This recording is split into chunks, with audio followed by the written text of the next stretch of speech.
everybody? It's Keefy at GhostGoMad.com at Aftershock Sacramento, and I am joined by my friend and yours, Danny Kiranos, a.k.a. Amigo the Devil. Hi. Hi, how you doing, bro? I'm good. I am so happy to see you in person. This is breaking my brain. I know, it's been so long. It has been. It's like 2 years, 3 years since we saw each other in person at a Danny Winter Festival. You are no stranger to these festivals, and you go over incredibly well at these festivals, so it's always awesome to see the crowds, new fans, old fans, everything. It's been such a fun journey to not only meet, everybody that we work together to build these things and blah blah. Because obviously the Winter crew takes. I don't understand how they put these together. I never do. But everyone that I've met through these festivals, yourself included, has been amazing. And it's like a whole family, so it feels like coming back to summer camp every time. Fuck yeah. It does. And it's not only Sunday Fun Day, but it's Fun Shirt Sunday. I wore this shirt with pineapples on it in honor of Danny and Amigo, and yes. the logo that looks like a pineapple that everybody gets on themselves. And you are wearing your fun shirt now, so we're Very almost fun. like shirt brothers matching in our fun shirts. I feel like the fun shirt thing, I used to wear just so much black in general, like black shirt, black overshirt, black jeans, whatever. And then one day I put on this one shirt and I was like, not this one, the Bucky's one. And I was like, oh, I feel good, I feel festive. And I was in a good mood the whole time. To wear fun shirts. Wear fun shirts, wear bright fun colors. shirts. Who gives a shit? I'll stop wearing black when they invent a blacker black. But I do love a fun shirt, and this was a gift to me recently for my recent birthday. So shout out to my friend Rebecca Happy for this. birthday, by Thank the you, way. brother. I just turned the big 50. It's very frightening. I didn't expect to be here at all, so I did not plan for the future very well. I'm glad you are. I'm just going to keep doing what I do, which is interviewing people I like and dig their music. So that being said, man, everything's been blowing up for you past the worst of the pandemic.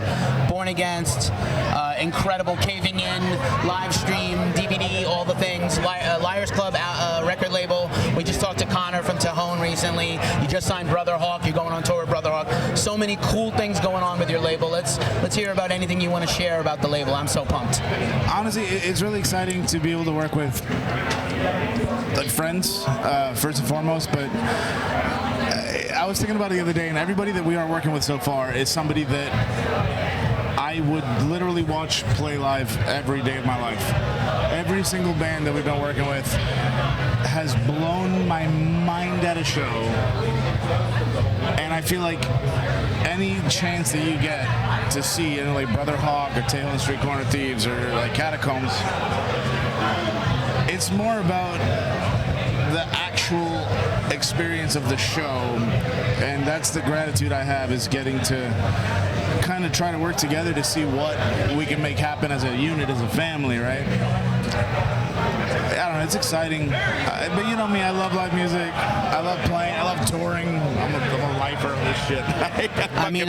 When we talked during the worst of it and you were coming through it before the album came out, you were saying you just to get in the car and go with your guitar and a bag is the number one thing, almost in your life, and doing this at any other level is just icing on the cake, right? Yeah, absolutely. Beautiful sentiment, and I thank you for bringing your music everywhere, not an exaggeration. Glad you mentioned Catacombs. Shout out to Catacombs. You come from a very musical family, and her EP is incredible. Oh my gosh, I don't have enough superlatives. They're gonna all get used up now, and then my rest of my interviews, like 13 more interviews today, are gonna be very dry and boring. I almost brought her by. She's here. No shit, I would love to say hi. Yeah, if she absolutely, could come by and say hi. I'm such a fan in general. But yeah, man, obviously you got the Brother Hawk tour coming up, and anything else you want to share before we get into some other fun stuff? I feel like there's no plans I want to share, but I feel like one of the more exciting things that have been happening is that I'm finally playing with a full band. Yes. Which is the LA show was that first one, the Belasco wild. or the Wiltern? Yeah, Belasco. Belasco was the first one with the full band, and I wanted to ask about that because it seemed very cool. It was so rewarding, and I didn't expect that because I've been doing it alone for so long that I figured, all right, it'll be fun, but there's no way that it's going to kind of alter how I feel about playing the songs alone. And it did. It just really did. Because I finally felt like the songs were being presented in the way that I've always heard them in my head.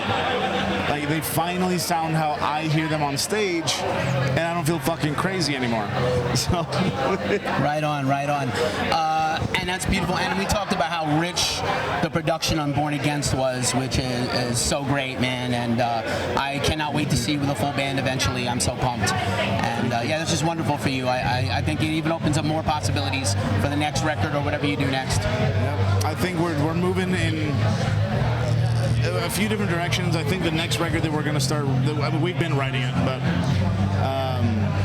it's moved instead of just adding a band to what we're doing, it's kind of moved into these separate directions of the slow songs have gotten way more sad and way more aggressive in their attack of the emotion, and then we've also kind of gone towards what I've always wanted to write, which is just a much heavier version of what I'm doing. So like, just to be cheap and like a much heavier, like Tom Waits ripoff for Worship Band. So Definitely not a ripoff, but I understand the Tom Waits notion, and I get that fully, and I fully appreciate that. And I hope the fans of Danny appreciate and go back and check out influences. He name drops his influences all the time. Investigate those bands, check them out. Don't just Spotify. Actually, go buy a record maybe and support those artists, even if they're not alive anymore.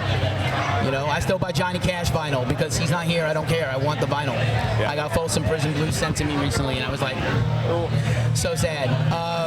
Right up here, Folsom, not far from Sacramento, by the way. Far from Folsom Prison, all the live long day. I have to just randomly mention that just seeing you today reminded me that like 8 or 9 years ago when I first discovered you, my good friend and Ghost Cult associate, Meg Loyal from Meg Loyal Photography, is the person who introduced me. She played you in the car for me. We used to work together as well as Ghost Cult. We worked a regular job together. And she's like, dude, you have to hear this. This is going to be your new favorite thing. And she was right. So I love you, Meg, wherever you are. And, Danny loves you. We love you.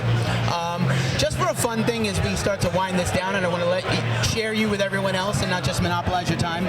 But I thought a fun game for us would be, what festival alcoholic drink you drink? What does it say about you? I didn't phrase that very well, but you get the gist. So if you buy a drink at this festival, what does it say about you as a fan? And I thought, I'll drop the drink name and Danny will free associate, and hopefully it'll be funny. I like it. Let's see if it's funny. I could just be way off on this. I don't know. Let me get my booze mind. Yeah. So we'll start basic, and then we'll get into some banana ball shit. Jack Daniel's whiskey. Regular. Just a regular person. Banned alcohols like Maynard James Keenan's wine, Caduceus Cellars. Too much of a fan. I would say as much of a fan as I am, definitely, you're definitely a certain type of person to drink the Caduceus. It's very good, actually. I've had it. Kiss Cold Gin. They're here, I think, somewhere. I didn't even know that was a thing, but I would drink it. That just yells party to me. Word. They sent me a bottle. It's awesome. And I'm not a big gin fan. I had to figure out how to make gin drinks. Yeah, it's just full party. I was like, my mom's not around to teach me how to make a gin fizzy. Metallica Blackened American Whiskey, who also I like. Note. Now, I know this is not a fan thing, but the first bottle that they left of that I ever tried, there was a nice little note next to it. No shit. And I was really excited because I was like, yo, Metallica left us a note. And I don't think they did. I think somebody just wrote a lot of notes because I found out everybody got a note. I also got a note when they sent me a bottle. But I also interviewed their distiller. I'll put a link in the thing. It's actually really interesting how they make the whiskey. And they blast like Metallica music into the casks of whiskey. It's not a shot whiskey. It's a sipping whiskey. So I mistakenly took like a $30 shot of it the first time I ever bought it at a Metallica show. And I was like, oh, and the bartender was like, oh, no, you should not have. No. It's for sipping. Now let's go if you're at this hot music festival and you drink a hot coffee, what does it say about you as a fan? You're psychotic. I just did. You drank a horchata. Out of your fucking mind. I am out of my fucking mind. You have no idea this weekend. And I'm totally sober except for that espresso. I want to interject this game 1 second. What do you think my drink is? Well, I always would say, whiskey neat. Always. Nope. No. What is your pina colada? Pint of Jaeger. Oh, Jaeger. Oh, the fucking Black Death, bro. That's only on tour, though. That's okay, only yeah, on tour. I can't Jaeger anymore. If I'm at home, like tequila forever. Okay. But tequila will tequila you, but tequila's okay. It's I don't know why on tour it's just Jaeger because it has longevity to it. There you go. What about if you just pound beers all day at the Hot Festival? What does it say You're about a lifer.